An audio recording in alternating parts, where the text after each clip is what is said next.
Hello, my name is Michael Bazilinsky and I am a financial advisor. I help my clients professionally manage their money and recommend the most advantageous investments for them.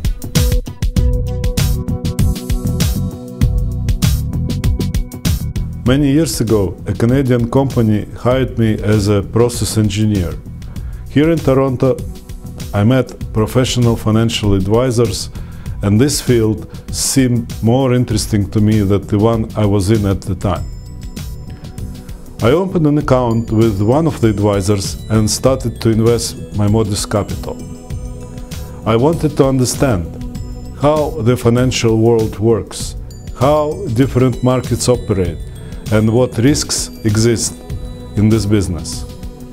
I was so fascinated by this that I decided to become a financial advisor and went to study at the Canadian Securities Institute. After finishing the program in 1983, I started my new career in one of the best-known investment firms at the time, Nesbitt Thompson.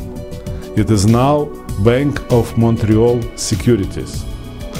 Over my career, I have worked for a number of Canadian and US investment houses and currently work for Desjardins Securities, which is an investment arm of one of the largest Canadian financial institutions. I am in the business for over 30 years, while average career lasts 3-4 years. I have some clients that have been with me since 1983. Quite a few of my clients refer their friends and relatives. On top of that, a number of other professionals, such as accountants, lawyers, and others, don't hesitate to refer their clients and friends. I think it speaks for itself. I hope that this information is helpful to you. I'm always glad to discuss all your questions over the phone and in person. All the best.